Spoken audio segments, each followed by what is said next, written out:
Zach, we are back and we are diving into our first moves to make since we've had the rookie draft. It's been a minute. We've had a lot of rookie coverage in the books. We got a little bit of rookie coverage today yet, but first and foremost, if you're enjoying the video, please leave a like. Comment down below what moves you're trying to make before, after, during your rookie drafts.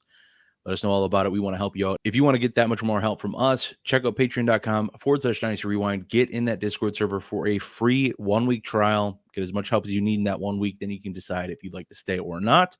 But hey, that 1-week trial is for you to try us out. And if you want that much more help fixing your roster and knowing what moves to make, check out the roster review option in the pinned comment or the YouTube description box below. But Zach, with all the promo in the books, let's get to the content that people came for. We are back looking at moves to make. What is your first move to make that you got for us today? I got one as well. You got two.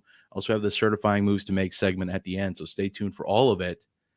Tell me what you got here. What we try and do every offseason is really identify the offenses that are going to take a step up in the following season. And some of them are obvious and some of them are not so obvious. For example, last year's Houston Texans.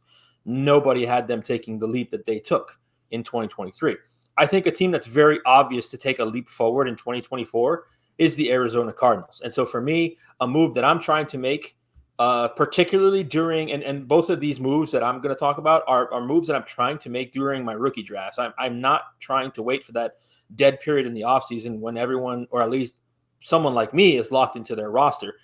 I'm buying into this Arizona Cardinals offense. And I mean buying into this offense. I'm not buying a piece. I want all of it. Now, I don't mean all of it on one team, but I mean, I would be happy with one piece on this team and one piece on another team because I'm incredibly excited about the prospects that this offense has for 2024. We're talking about Kyler Murray at quarterback, which, by the way, I don't know about anything about other channels, but I know us strictly have been telling you to buy Kyler Murray. I don't think that there has been one Dynasty Rewind video or podcast employee or person or personality telling you not to buy Kyler Murray. And this is potentially the last chance to do that, right? Because once we get to the season and people see what I think they're going to see, you're getting back to that top 12 startup price for Kyler Murray. You're still able to get him at what I would call 10 to 20% discount of what he should be, right? I think that, at this point next year, Kyler Murray, again, will be a top 12 dynasty asset as he was prior to the injury. Can you still get a little bit of a dip on value for Kyler Murray? Marvin Harrison Jr., there's probably no dip there. There's probably no discount that you can buy him at, but I still want a piece of him if I can get it.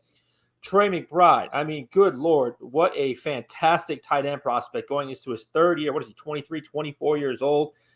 Really took a leap forward from year one to year two, and in a very subpar offense too, might I add. I can't wait to see what he looks like in a competent offense.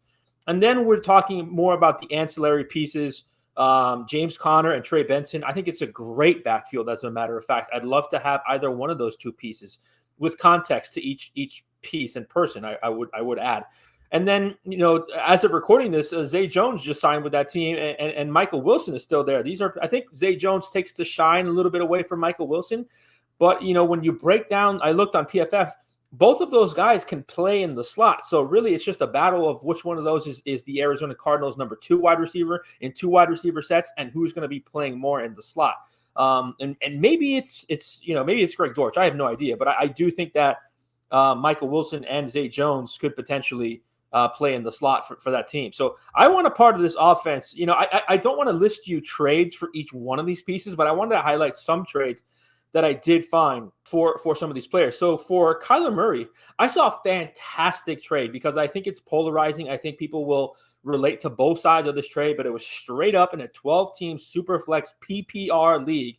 Kyler Murray straight up for Jahmyr Gibbs. How do you feel about that, Bob? Definitely interesting. It's always hard for me moving a quarterback and not getting one back. But if you are in a position, maybe you were able to, pick up Kyler at great value last, over the course of time throughout his injury before he got back into the field last year. Maybe you're able to buy the dip then. He's been in a dip, even though he played last year, he's still been in a dip value-wise, like you touched on. We've, hinted at buying Kyler at plenty of turns and think he was a value, especially in the Discord. He's been touched on a ton. Another reason to hop in there, A lot of content that you don't get on the main airwaves here. But if you are in a position where maybe, like I said, you picked them up at good value, now you have extra quarterbacks kind of kicking around. One of the best things to do when you have excess depth at your positions, instead of just riding with depth that you can't put into your lineup anyway, try fixing your starting lineup by moving a startable asset, a very high level startable asset, for another one at a different position. If this is kind of where you're at, maybe you drafted Gibbs early last year and your team is just kind of falling apart. You want to, re-roll into the quarterback position a little bit. That makes a ton of sense for you. I think it's close enough to fair, and I still lean the Kyler side value-wise either which way. So if I can sell Gibbs to get into Kyler to give myself a very strong quarterback too, absolutely looking to do that. You got a couple more here, Zach. What do you got? I got a couple more trades here. For Trey McBride, I found two that I liked. Trey McBride straight up for Tyreek Hill or straight up for DJ Moore. These are two wide receivers. I've been moving off DJ Moore the entire offseason, as a matter of fact. As soon as I started seeing Rome Odunze mock to the Bears, I was like, I want out of here. And same with Cole Kmet. But Trey McBride, a young emerging tight end, I would not do this unless it was a tight end premium 0.5 or more league. I'd probably still do Trey McBride straight up for DJ Moore in a standard scoring league. But Tyreek Hill, I need that extra premium. Those are two straight up moves for Trey McBride I would easily make. And then for James Conner, I found James Conner and a 24 second for Rashee Rice and a 24 third. So you're swapping James Conner for Rice and moving down from the second to the third. I like that.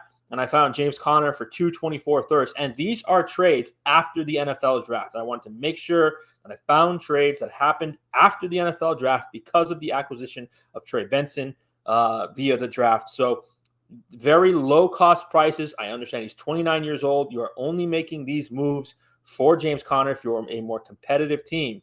But, I'll talk about this later with my next point.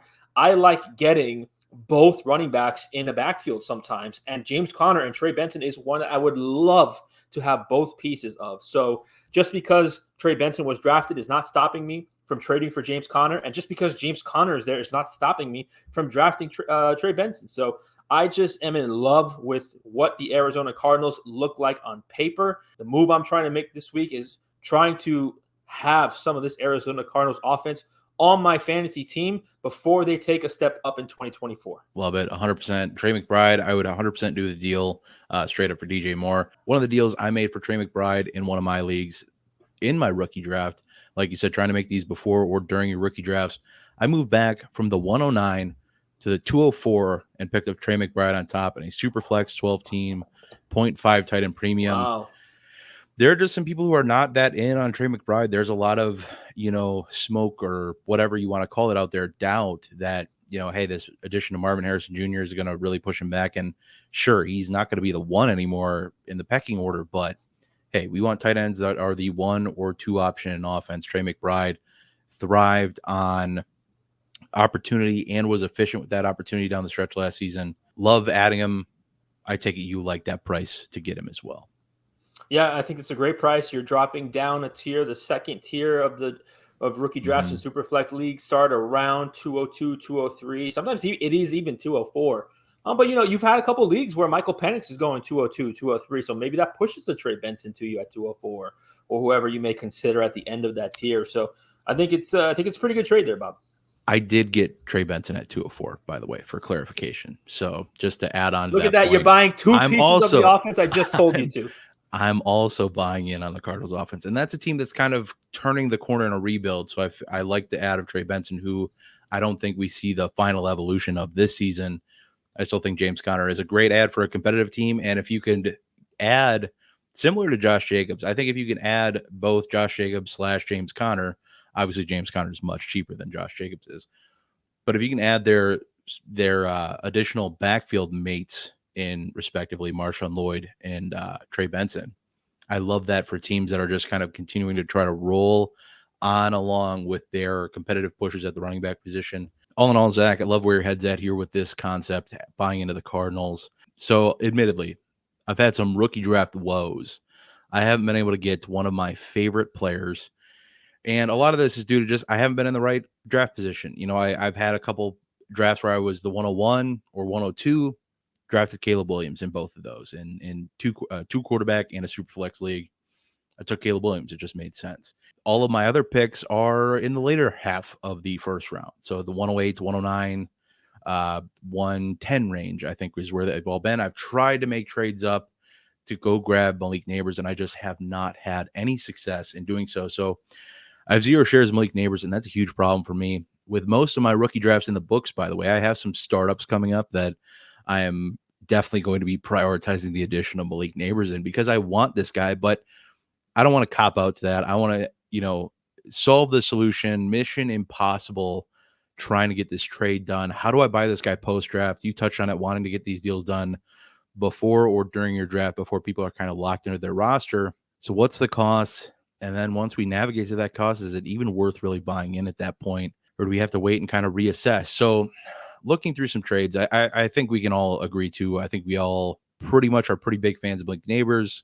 Going to the Giants, not super ideal, but he gets to be that vacuum target that gets a ton of targets in that offense. He's going to be the easy number one receiver targets. There's not much threat at tight end. There's not much threat in the rest of the wide receiver room. So easy enough to say there. But looking at some completed trades via Fantasy Calc, great spot to go if you want to check out some completed trades that have happened in real leagues. One trade here, Trey McBride finding his way into discussions again in this full point tight end premium league, along with Xavier Worthy to go buy Malik Nabers. So essentially you're trading a late first round rookie pick plus Trey McBride in a tight end premium, a full point tight end premium to go get Malik Nabers.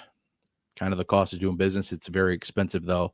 And I like Xavier Worthy a good bit. Another trade here, Jalen Waddle plus, 2 different trades here, Jalen Waddle plus Ricky Pearsall or Kendre Miller. Not as bad. I'm a little more open to this suggestion, but I really like Jalen Waddle, and I think his value is a little suppressed right now. So you're not getting the most bang for your buck sending this deal. A couple tear down trades I found. Sending Garrett Wilson to get a second back with Malik Nabers. Sending Puka Nacua to get a first back with Malik Nabers next year in 2025 for both of those. My struggle here is it seems that your best bet might be tearing down from a top 7-ish option for a plus asset on top. The thing about all these top 7 wide receiver options, they're all more so proven commodities. Like at the end of the day, as much as we love Malik Nabers, as much as he checks all of the boxes, he could just not pan out in the NFL. He could blow out his knees. He could, whatever happens, there's so much that could go wrong for Malik Nabers being on the Giants, whatever the case is, that he just doesn't pan out. These guys are good, and yes, they could get injured too. But I just struggle moving those proven commodities without, Puka Nacua for Malik Nabers and a first back is pretty nice. I think I could live with that. And you're getting into discussions of like team trajectories. Are you both rebuilding? Because then it's, that throws a wrench into things. Then I stumbled upon 2 trades involving AJ Brown, where one involved the third on top of Nabers and another involved the third on top of AJ Brown. This tells me that these values are pretty darn close. And looking at, DLF, looking at RADP, looking at Keep Trade Cut, AJ Brown is in that wide receiver 7 to 9 range. Malik Nabers is in that wide receiver 7 to 9 range. They're both on top of each other and others, or below each other and others, whatever the case is. They're right around each other, never always above or below. Seeing that AJ Brown is the oldest in this top 8-ish group, Tyreek Hill has found himself in those discussions as well in some circles, but he's obviously significantly older. He's not going to be even slightly appealing to a rebuilding team.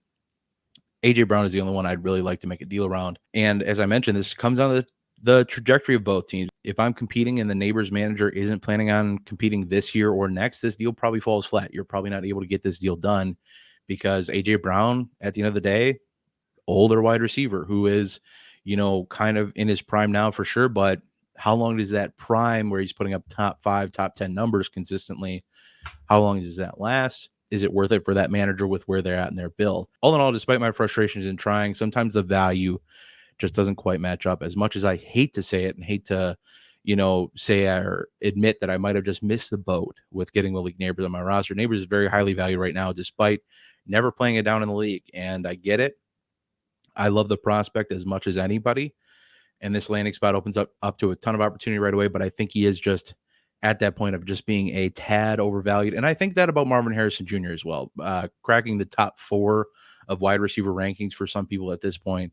As much as I love the prospect, it's just, it's the one thing we do in Dynasty that I just really am not over, but like wish we wouldn't do, where we just put these rookies on pedestals because they're so much younger and yes, have great talent and all these things. But all in all, I think at this point, it's very hard trading for players that people just got to draft. So the best course, if you want Nabers on your team, and your draft hasn't happened yet, or you're in the middle of your draft, hey, this is your warning shot. If you want him, you need to go get him now or get yourself in a position to draft him, whether it's the 103 in Superflex if you really want to secure him, or the 102 in one quarterback. And in my opinion, this is best done by a trade up. We saw the trade earlier with moving up from Xavier Worthy with Trey McBride on top, doing some sort of, I've seen as little as a mid-second round pick on top of the 107 to move into one of those picks. I've seen as much as a first round pick next year. So you're going to be somewhere in that range, depending on what you had, depending on what you're willing to invest in Malik Nabers. That's what it's going to have to take. Zach, I'd love to hear your thoughts if you have any additional thoughts on, like, in general, the process of trying to buy rookies after they've been drafted, because you touched on it in the previous point where you don't really want to make a ton of moves or be locked into trying to have to make moves post-draft. And I think that's a great point because people kind of check out, or they're just kind of, hey, this is my roster. And maybe there's that initial push right after the draft where there's some moves being made and things like that. But once you kind of hit that cooling period where you're just kind of like, well, I don't have to look at this until August or whatever the case is. Because let's be honest, some dynasty managers do that where they just kind of, leave it to the wind for the rest of the season. Some people check in, obviously, but not as many people are looking to make as aggressive moves. So I'd love to hear your thoughts if there's any like silver bullet strategy you have for buying in on these rookies after the draft has come and gone. Because I want Malik Nabers, dang it. How do I get him, Zach? You and I do this like behind the scenes stuff where like, hey, what are good video topics? And I thought a great video topic is like rookies to buy low a year from now. Because we do that every single year. Part of the dynasty process that I don't like is the yin to the yang of what you don't like, right? Where we put these rookies on pedestals, where it's also where we are selling low based on poor context, right? Sure. And the great example is JSN. Mm-hmm. Anybody who thinks that the Seattle Seahawks are not going to incorporate JSN more into their new offense, the Seattle Seahawks spent a first-round pick on JSN, and they didn't do it for depth purposes. And I don't think that a 32 or 33-year-old real estate wide receiver in Tyler Lockett is keeping JSN off the field this year. They're going to be more creative with their offense. They're going to run more 3 receiver sets, I think. They jettisoned 8 of their 9 tight ends in the offseason, which it was something Seattle did quite a bit, was have 2 and even 3 tight ends on the field at times. Like there's that context that's missing with the JSN conversation. Like, hey, when you talk about the Seattle Seahawks, how much of the time did they have 2 wide receivers on the field? Because I just like most teams don't do that, and they got rid of the offensive coordinator that was doing that. And now he's in Chicago. So maybe Chicago's going to do that. And they signed Gerald Everett in the offseason. Like, there's just so much context that we miss. I went way on a tangent, by the way, on your point. But to bring it back home, I often am now in off seasons trying to buy players that people are lower on. And JSN is somebody that I had 0 shares of after last year's draft because people put him on the pedestal you just talked about, Bob. Everyone's like, oh, God tier JSN, even though he didn't play his senior year. And I was like, I don't want any part of this. I just think this is too expensive. And I think, if I remember correctly, the value came down a little bit more during rookie drafts because we had the ascension of Anthony Richardson. And maybe one of the players that I'm just not remembering right now. But like JSN was more so in the 105, the 106 than he was like the 103, 104. I still didn't have very many shares of JSN. And I have a few now because I have bought JSN or I have acquired JSN in startup drafts because the value was just too good. It was 7th, 8th round, stuff like that. And I think when we do not give proper context to players and we go, JSN didn't have 8.7 points in his rookie year, and only 15 of 17 wide receivers or only 2 of 17 wide receivers were successful in this. It's totally dismissing proper context, and it's too much analytics. And so I think that Malik Nabers is a player that will fall into this category, Bob, where the situation probably sucks year 1, right?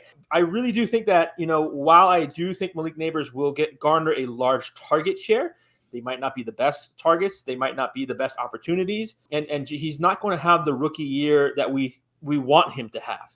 And so I think in a year from now, Bob, you will have frustrated Malik Nabers owners, as we've had frustrated JSN owners, as we've had frustrated Drake London and Garrett Wilson owners. We can do this every single year for the last 4 years, 5 years.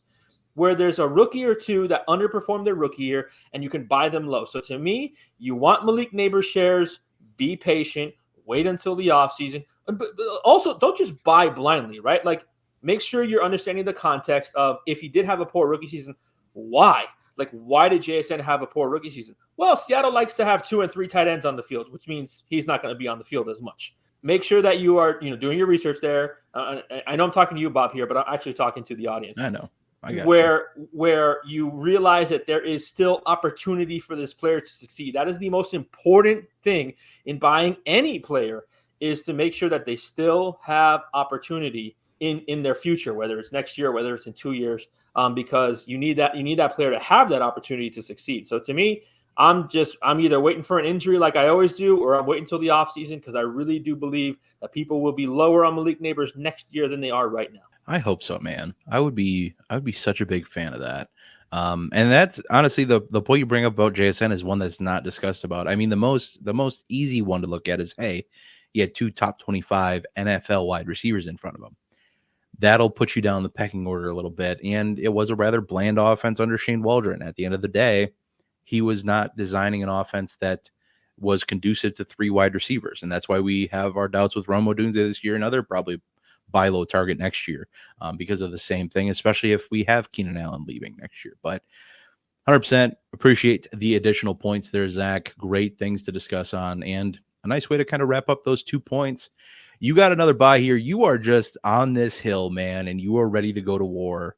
I saw this on the sheet and I got a little excited. I'm interested to hear what you have to say here. What do you got? Yeah, I'm planting my flag on this. I don't care what anybody says. I don't care what Nate says. Nate, here's your participation trophy for the Kyren Williams offseason parade or whatever you want to do. I'm taking advantage of people like you, Nate, and other people out there that are selling Kyren Williams because of the Blake Corum draft pick. So in a sense, I'm buying the Kyren Williams dip. And in addition, Bob, as I spoke about in my earlier point, I'm also buying the Rams backfield. Why am I doing this? Well, literally today, Les Snead said these words himself. I'm using quotes. I am not paraphrasing. Quote, "We need quality runners so we don't run down Kyren Williams." The Rams absolutely plan to have Kyren be a big part of their offense moving forward, Bob. And they wanted so much so to replicate the success that they had with his running style that they drafted a running back with pretty similar traits to Kyren Williams. With Kyren Williams off the field last season, Bob, the backup running backs for the Rams in total were 25th in the NFL in EPA per rush and dead last in the league with 3.3 yards per carry. Didn't really take a genius to say, oh, gee, I wonder if the Rams are going to bring somebody in. As a matter of fact, Bob and I have been telling you this the entire offseason. So is Nate, so is Mike. Can't discredit those guys. To me, the drafting of Blake Corum solidified everything that I felt prior to the NFL draft, Bob. 1, the Rams love Kyren Williams, and they love his production. 2, they want to manage it better so he's healthier in the long term. And 3, they wanted to bring someone else in to spell Kyren Williams if he misses 3 or 4 games, as he has every season. This, to me, is the reactionary part of the community, the part where maybe we should have had a better conversation about Kyren Williams in the offseason. I thought you and I did our part. Where I will agree with Nate is that maybe the price for Kyren Williams was a little bit out of control, right? I can't completely disagree with that. And where it's getting to now, I feel better about buying more shares. I'm not scared of Kyren Williams. And then, to solidify that, I want to make sure I have Blake Corum, because to me, what the Rams are saying is we loved what Kyren Williams did so much. We want that even if he misses time. We want that kind of production. So they brought someone in to kind of replicate the Kyren Williams production. I looked up a couple trades on FantasyCalc.com, again, after the NFL draft. Wanted to go over some of these with you. I mean, at this price, I don't even know what to do with myself. Kyren Williams for Zamir White and a 2025 second-round pick. What are we doing? Are we buying Zamir White? Are we selling Zamir White or buying Zamir White? Well, however you say at RB1 cost here, Zamir White's not going to be a part of the passing game. He never has. For 5 years, he's caught like 40 passes going all the way back to Georgia. I mean, that is, to me, that's a steal. Another deal. Kyren Williams for Ramondre Steven and Geno Smith. That one feels kind of even for me because I do expect a little bit of a production dip in Ramondre Stevenson, and Geno Smith probably has 1 year left in terms of his QB1 production. And then I saw another one that I actually really liked both ways. Kyren Williams for Tank Dell. You can make the argument there in both cases. I think it's really team dependent there. Somebody that, if anything, I've been buying more Tank Dell with the Stephon Diggs dip that has all of a sudden been thrust upon Tank Dell. So, I mean, these three deals, I see a lot of other deals. Kyren Williams for a first-round pick. I need to know the context of that on this website. But, I'm liking the values that I'm seeing on the market to buy Kyren Williams. And then what I'm doing to double down on that, Bob, is making sure that I have Blake Corum. Just as I talked about earlier, I want James Conner. I want Trey Benson. I want both parts of this backfield. It's not because I don't believe in one running back. It's because I believe in the offense. I'm buying Kyren Williams. I'm buying Blake Corum.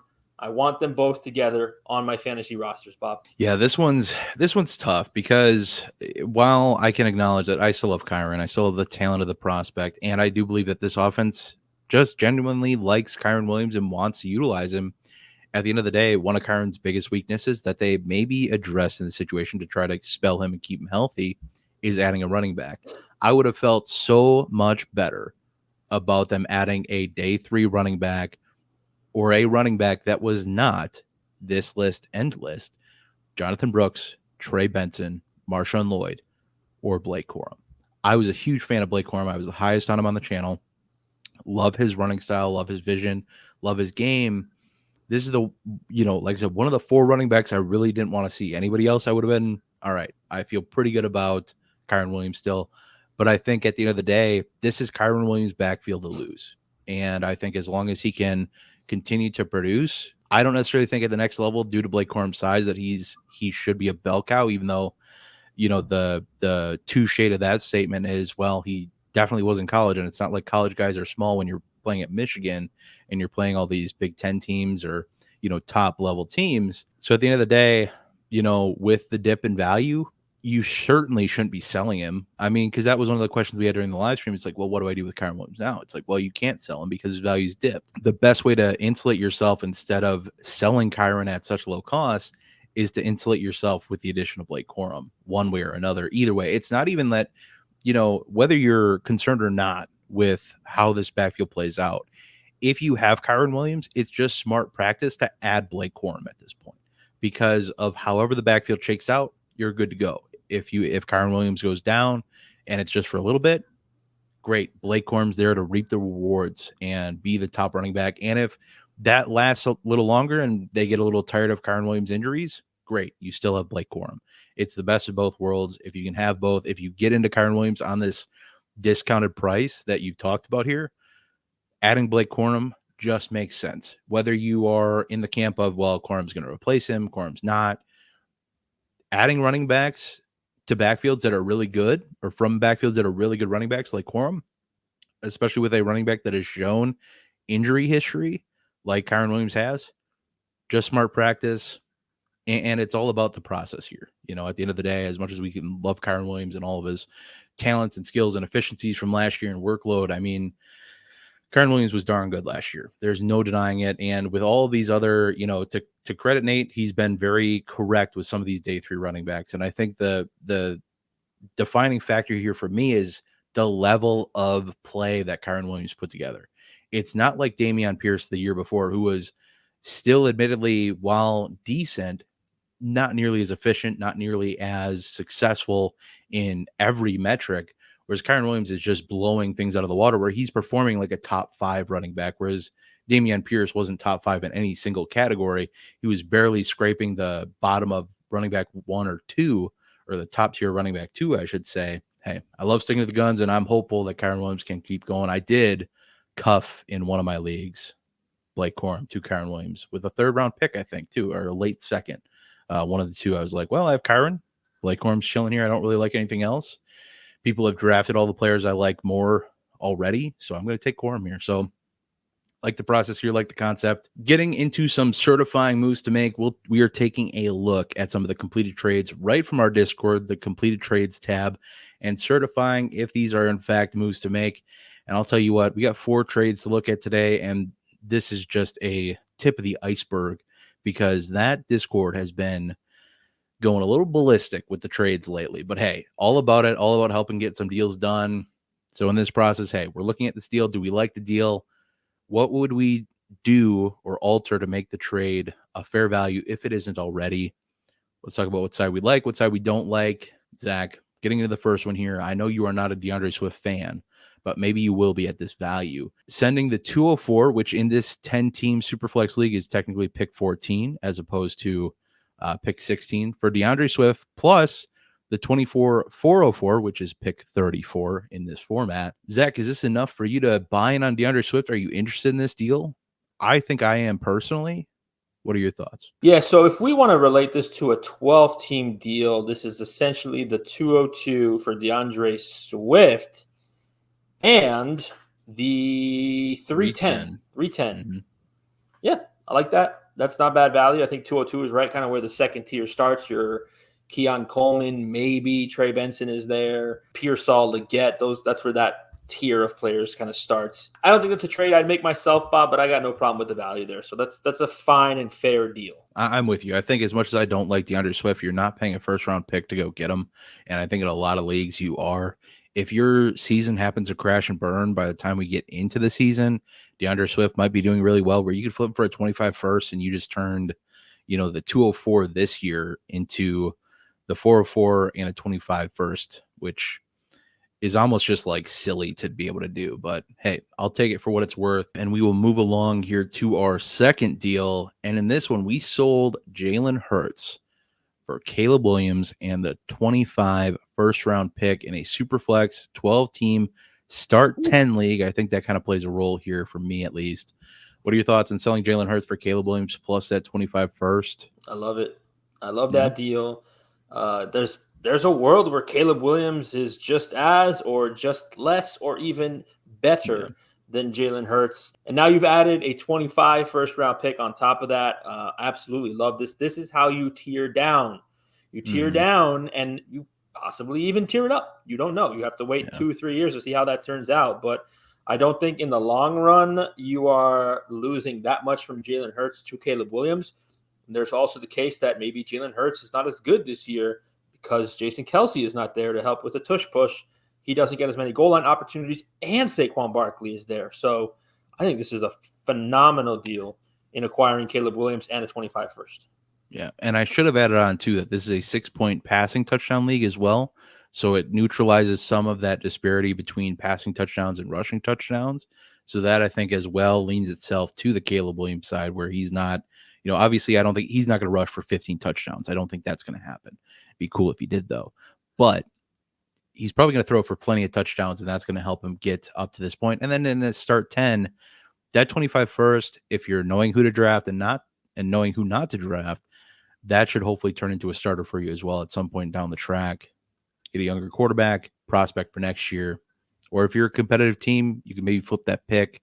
If they're expecting to be competitive with Jalen Hurts, maybe you can flip that pick for a upgrade to help yourself now or sooner rather than later. Maybe throw it into a deal to upgrade Malik or get to Malik Nabers on the buy low. Not straight up. You're probably not getting that done. I don't think he's going to be that bad, but either which way, we will move along. Selling a player you're not in love with for a player you are in love with. We are sending Jordan Addison plus a 25 second and another 25 second. So Jordan Addison, 2 25 second round picks for Chris Olave and a 24 409, a 2024 409 for clarification. Zach, are we in on this deal? Are we big in on buying Chris Olave at the cost of essentially Jordan Addison plus 2 25 second round picks? So I'm definitely in on buying Chris Olave and selling off Jordan Addison. I do think this is pretty pricey though. I don't love giving the 3 for 2 and 2 of those assets outside of the players are 25 seconds. I mean, right now it doesn't hurt you. You're actually giving up right now 1 for 2. because the Sure. two additional assets you're giving up are in 2025. However, you're getting back to 409, so you're not getting anything back. You're getting back, Tyrone Tracy, Dylan Laube, Devontae Walker area in your drafts right now. This is expensive. This is expensive to me. I would like to neutralize one of those second round picks. I don't know into what. If I can do it for a lesser player, I'd prefer that. Or if I can make that into like a 25 second and a 24 third, something to where I'm not feeling a large chunk of that hit next offseason. I do think that there is quite a bit of a difference between Jordan Addison and Chris Olave, but I think you can eat that in one asset. I don't think you have to diversify the difference in two different assets. I just don't love giving the 3 for 2 here. And even like you are getting 2 back, but one is the 409. So you're getting a fringe roster. Such a minimal. So it's almost 3 for 1. It's almost 3 for 1 there. So I wish you would have gotten back a little bit more, but I will say I am all for tearing up, in my opinion, from Jordan Addison to Chris Olave. What if instead of the 24 fourth, we got a 25 third back? Would that be better for you? Would you be happier about that deal? So I think I would. I think I would, because then it's not really 2 second round picks. It's 1 second round pick and moving back around in 2025. So I think I would prefer that, because again, the 24 409 is so minimal. It's a lottery pick, man. It's a 5% chance of hitting. You'd be lucky if you get a guy that can be a flex play at that point. And here we are. Somebody had Malik Nabers and they decided, heck that guy. They went and decided to trade him for Bijan Robinson. This is the coup de grace of the big trade, the big boy trade we got for y'all today. So sending Malik Nabers for Bijan Robinson. Zach, what are your thoughts on this one here? This is just disgraceful to everything I talked about earlier in the video, but it is what it is. What do you think about this one? Malik Nabers for Bijan. It's not disgraceful when you think about it, because for sure, no. Because you don't want to buy Malik Nabers at this price. You don't want to pay Bijan Robinson. You want to wait till next offseason till you got to pay, like, I don't know, Rachaad White plus, whatever it is next offseason. I love this trade though. I'd love to secure the RB1 or RB2, whether you think that's Breece Hall, whether you think that's Bijan Robinson. I don't care. I'd love to secure a position on my team for the next 5 years for Malik Nabers. As much as I like Malik Nabers and you like Malik Nabers, there's a lot of question marks. There's a situational dependency with Daniel Jones and the Giants.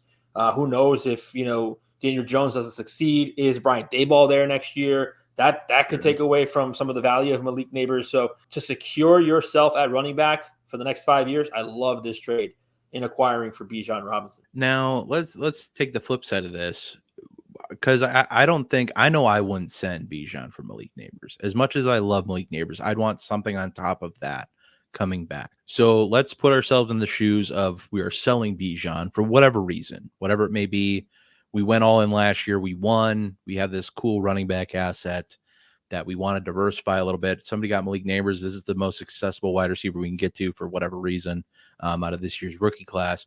What do we need on top of Malik Nabers to really make this deal work? Because I don't think in a lot of situations this gets done. As much as I think people love Malik Nabers, maybe I'm off base with this, but I couldn't imagine sending Bijan for Malik Nabers straight up. As much as I love Malik Nabers, I just don't see that happening. What do you think we need to add to Malik Nabers to really like square up this deal? Is it a second round pick? Is it a third round pick? What are your thoughts? Yeah, I think it's in that second round pick territory. I think Malik Nabers in the first is too rich. I think Malik Nabers in the third is too little. So, the Goldilocks in me says Malik Nabers and a second round pick is just right.